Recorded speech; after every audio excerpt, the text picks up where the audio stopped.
helping verb, auxiliary verb. helping और auxiliary का meaning होता है मददगार, जो मदद करता है। ये वर्ब किसका मदद करता है वह जानते हैं। These verbs always stand before the main verb and the sentence. ये सेंटेंस में main verb से पहले आते हैं। These verbs are used with a main verb to express tense, mood or voice and the sentence. ये ऐसे verbs होते हैं जो main verb के साथ इस्तेमाल होता है, जो किसी सेंटेंस में टेंस को जाहिर करता है कि ये कौन सा टेंस है, ये प्रेजेंट टेंस है, ये पास्ट टेंस है, ये फ्यूचर टेंस है।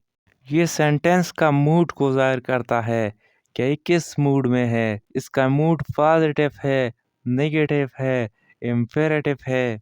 ये सेंटेंस का वॉइस भी बताता है कि ये पैसिव वॉइस में है, ये एक्टिव वॉइस में है। Example, I am writing a letter. यह am ये एक helping verb है। इसने ये जाहिर किया कि ये प्रेजेंट कंटिन्यूअस टेंस है। जब हम यह helping verb को चेंज कर दे, यानी am की जगह was को लगा दे, I was writing a letter। जब हमने helping verb को चेंज कर दिया तो इसके साथ टेंस भी चेंज हुआ।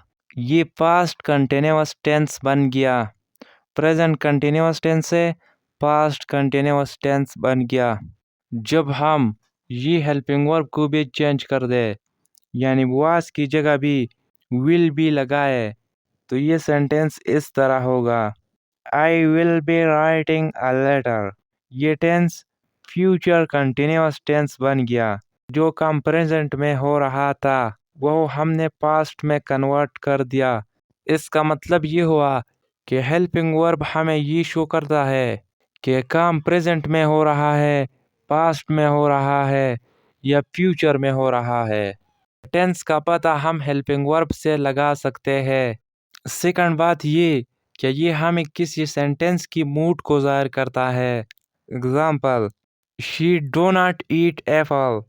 यह डू नॉट इस सेंटेंस में किसी बात से नहीं हो गए है, इसलिए ये नेगेटिव मूड है। डू आई ईट एप्पल इस सेंटेंस में हेल्पिंग वर्ब के जरिए किसी से सवाल पूछा गया है, तो इसलिए इस सेंटेंस की मूड इंट्रोगेटिव मूड होगा।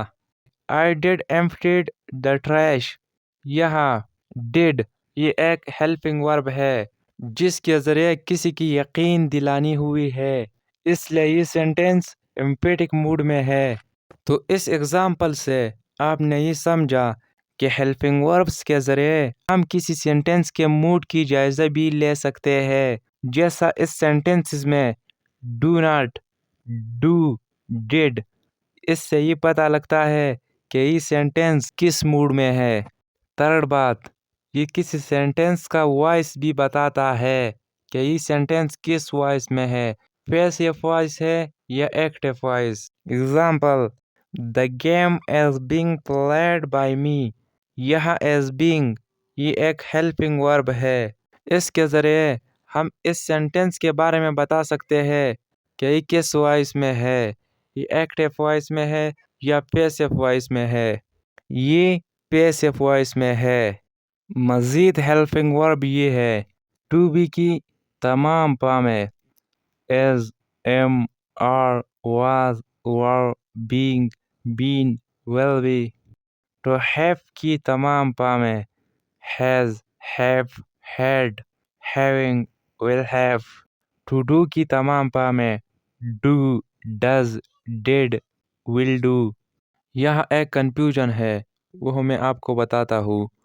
डू और हैव ये मेन वर्ब भी होते हैं और हेल्पिंग वर्ब भी होते हैं।